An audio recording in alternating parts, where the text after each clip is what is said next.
The Enlightenment was an era when people began questioning the old order, monarchies, hierarchies, and traditions that had ruled for centuries.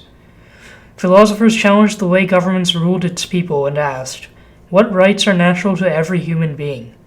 From these ideas came revolutions, the American Declaration of Independence, the French Revolution, and others, that uprooted entire nations. At the center of it all was one significant claim. If a government fails to protect our rights, the people can and should rebel. But the question is, who exactly was included in this vision? Did Enlightenment ideas extend to everyone or to only some?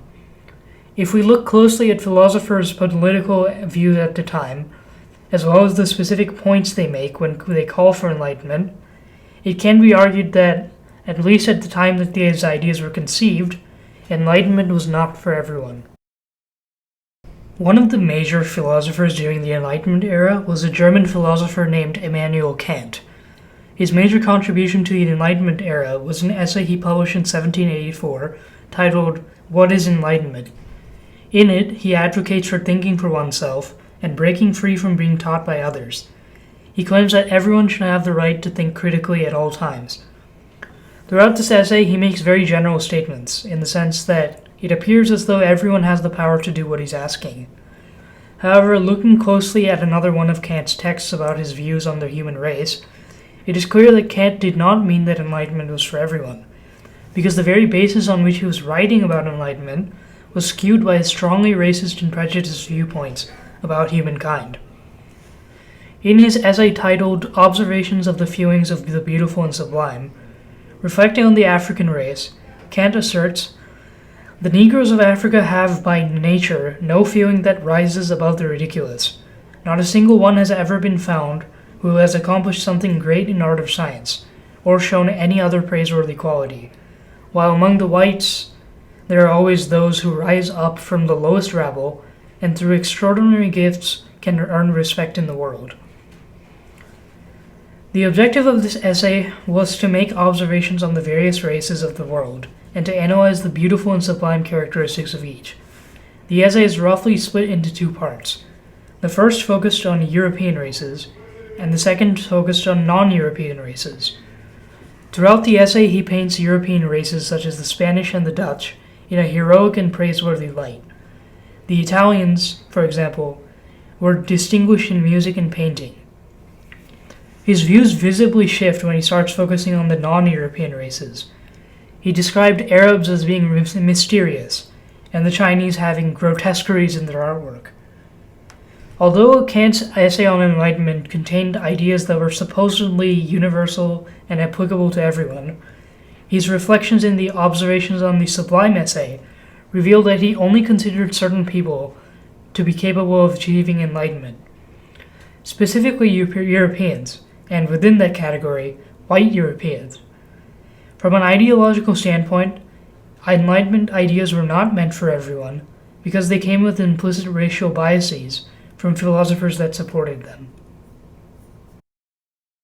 Once again, it is reasonable to argue that the specific ideas Kant wrote about were universal enough to be applied to any audience. One of the main points in his essay was that humans have the ability to think critically, but don't use them because most individuals would rather be told what to do early on, instead of thinking for themselves.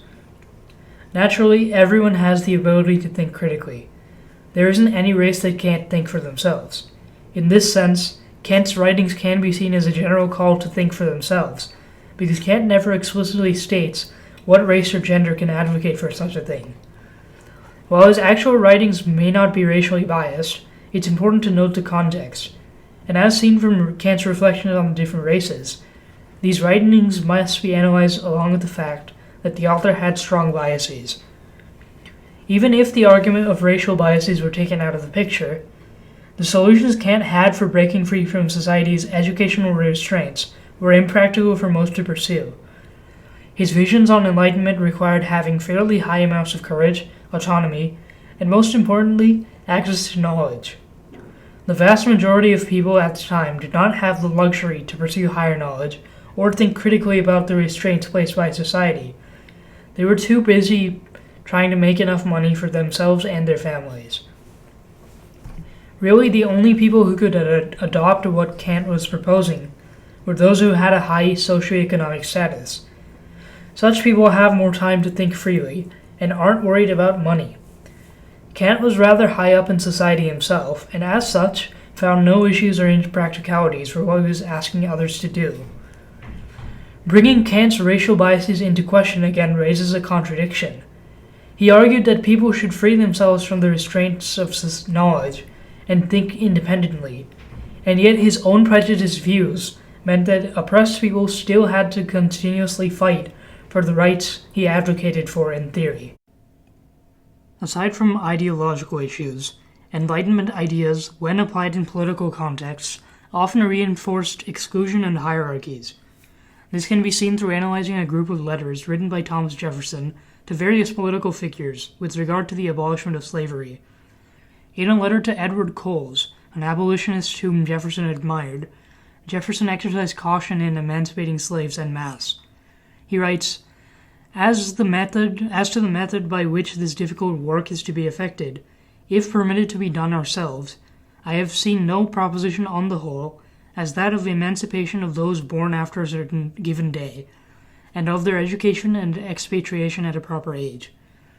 This would give time for a gradual extinction of this species of labor and substitution of another, and lessen the severity of the shock which an operation so fundamental could not fail to produce. There were many key ideas during the Enlightenment era that philosophers, including Thomas Jefferson himself, advocated for. However, one of the biggest key ideas was natural rights. Every person has the right to pursue life, liberty, and property. While drafting the Declaration of Independence, Jefferson wrote precisely this, and yet, despite advocating for Enlightenment ideas, Jefferson was going directly against them, because freeing slaves and protecting their fundamental right of liberty would not be a politically sound thing to do. Because of the political nuances at play, Jefferson voiced that he felt stuck. On the one hand, fighting for emancipation was the right thing to do, but on the other hand, doing so would jeopardize the self-preservation of his kind.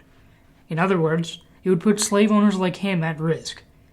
He uses the analogy of grabbing a wolf by the ear to describe the situation between fighting for slavery and trying to deal with the fallout of doing so.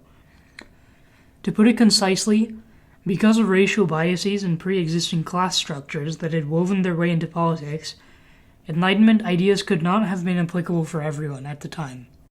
The Enlightenment era was a time where philosophers started thinking critically about what it means to truly be human, the sheer intellectual capability that they all have, and what rights were fundamental to all people that were worth fighting for. It inspired mass revolutions and universally gave more power to the people rather than the rulers, in the sense that rulers could no longer govern in their own self-interest and were forced to do what was right for their citizens. The concepts that came out of the Enlightenment era, like critical thinking and human rights, are still strongly advocated for today, with nationwide LGBTQ movements, rallies, and advocating for education regardless of gender and race. Most importantly, the revolutions started by these rallies and movements stemmed from Enlightenment ideas in the first place. So again, today we can say that Enlightenment ideas are for everyone. But at the time of their conception, it's clear that due to implicit biases from philosophers and political controversies that fundamentally opposed Enlightenment, these ideas were not for everyone.